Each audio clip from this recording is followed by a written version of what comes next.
Hey friends. So I moved into the living room and I started looking down at this book that I just finished. I was like, you know what? I'm not tired, so I'm going to go ahead and just jump on. The lighting is probably wonky. I just have a lamp right there. It's dark outside, it's raining. Nothing special, but I just wanted to give a little bit of my thoughts, share a little bit of my thoughts is what I'm saying. Now, this is the third book. This is Maya Banks, Safe at Last. This is Slow Burn. Yes, this is the Slow Burn. Now, I know that I always buy for covers, and I'm glad I did not buy this for a cover. Now, when I bought this, it's when I was reading the synopsis about the book. So I'm so glad I did, because if I would have looked at this, I'd have said, nah, I don't want that. That's boring. But the inside, the inside. Now, like I said, this is the third one, and I think there's two more after this, but by far, this is my favorite. So, just a little chit chat about this. So, there is a senior, his name is Zach. Now, he mates Gracie Ann. He calls her Gracie. I almost said that first. She is a freshman. They meet and they start dating. Now, she has a special power. She can read minds. Now, let me just backtrack just a little bit in case you don't know anything about these books. Each book is based around the Devereaux family. They have a security company. Their sister has special powers. In the second book, the new family member, which the main character meets a woman and they get married, so therefore she's a new family member. She has psychic powers as well. In this book, Gracie has psychic powers. She can read minds. Now, when she met Zach, she did let him know, hey, I do have a power. I don't know if you believe in that kind of thing, but they ended up getting together and they absolutely fell completely in love with one another. They were planning on getting married after she finished high school. Now, he was leaving to go to college because he received a college scholarship for football. But he would go to college, he would come home on the weekends and spend all his time with Gracie. Now, his father did not like Gracie because she was from the poor side of the tracks. They lived in a trailer. Her mother was a drunk. He thought, you know what? You need something better in your life. You don't need somebody like this bringing you down, yada, yada, yada. They ignored it. So he goes to college and he would come back every weekend to be with her, spend time with her, make sure she was okay, that kind of thing. One weekend when he came home, Gracie was gone. No one has seen from her. No one's heard from her. She didn't leave a note. He didn't know what the heck happened. So he went through 25 years looking for her because that was the complete and absolute love of his life. He never stopped looking for her. He dated a few women in between, but it wasn't Gracie. He didn't want to really have anything to do with these women other than the physical. So now he goes later on, 25 years, and he meets the Devereaux family and he gets a job.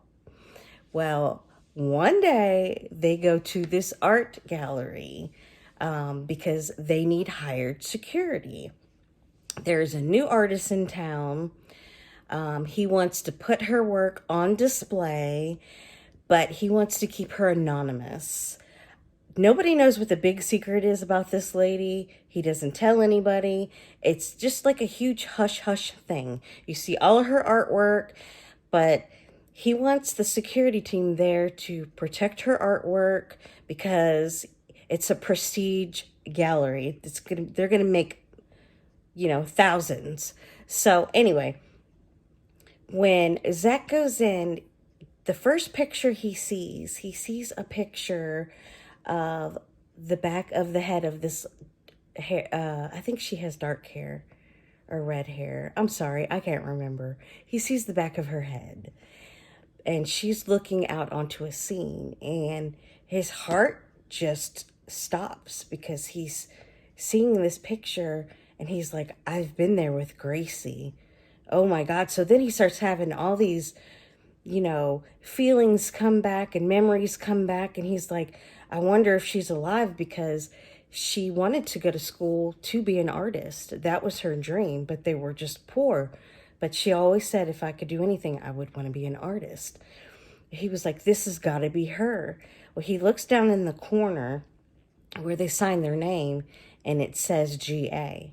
So immediately he starts badgering the guy, who is the artist, and the man is telling him, well, she wants to remain anonymous. She doesn't want to say who she is. He's like, I have to know, is this Gracie Ann?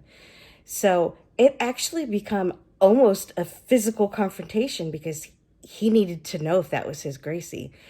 Well, he ended up throwing the man out of the gallery. He told him, just never mind, I don't need your services anymore, I'll find someone else. Well, he couldn't let it go, because he's been pawning for her for 25 years. Well, he showed up the next day, and he goes in and he's like, look, I'm not here to start any trouble. I just have to know, is GA stand for Gracie? And he's like, look, I'm giving you 5 minutes to get out of here. I'm calling the police. I'm going to get you for harassment and blah, blah, blah, blah, blah. Well, as they're squabbling back and forth, a young lady runs in and she tells her boss, oh, I'm so sorry I'm late. I had to do this. I had to do that. And when he looks at her, it's Gracie. And the only thing he could say is Gracie.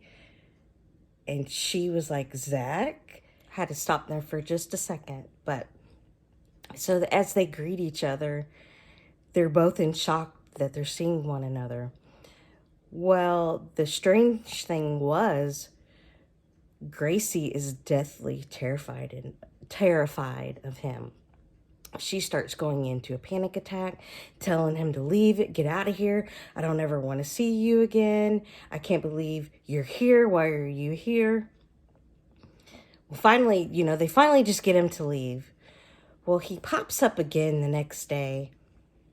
And while he's waiting on somebody to come out and greet him, she comes out. And once again, she is like, she saw a ghost. She's terrified. And he doesn't understand. He was like, why are you so afraid of me? What did I do to you? And she starts saying things like, I can't believe you would ask me a question like this after everything that you've done to me and everything that you've put me through. Now, I'm going to stop here because I don't like to do spoilers. But I tell you what, I go through half the book going, oh my God, what did this man do to her? Because he swears up and down that he didn't do anything to her. But on the same sense, she's saying that he did something to her. He hurt her. I don't know. So I like going through and going, oh my God, what did he do? What did he do? Well, let me tell you, when I got to the point where she said what he claimed, I lost it. I'm like, no way. I can't talk about it anymore because I'm just not that person that does spoilers. But if I were to rate this, well, I already told you, this is my favorite of the 5. I think I'm going to go ahead and proceed with the second one. I got through this book in a day because I couldn't put it down. I had to know what she thought he did, and I had to know if he did it. And I kind of guessed. I couldn't guess all of it, but I guessed that much. But yes, if you guys haven't read this series, pick this up. Even if you don't want to read the series, pick this one up. You won't be disappointed. You can follow along. Even though if you haven't read the first 2, you can still go through. Because it repeats characters, but each book is a different scenario with different characters. But it's still based around the same family. So let me know in the comments, have you read this? What did you think? I loved it. But yeah, guys, that's all I wanted to do. Just get on and do a little chit chat. Hope everybody is having a wonderful night. Throw me a like if you made it this far. Stay safe out there, and I'll see you in the next video.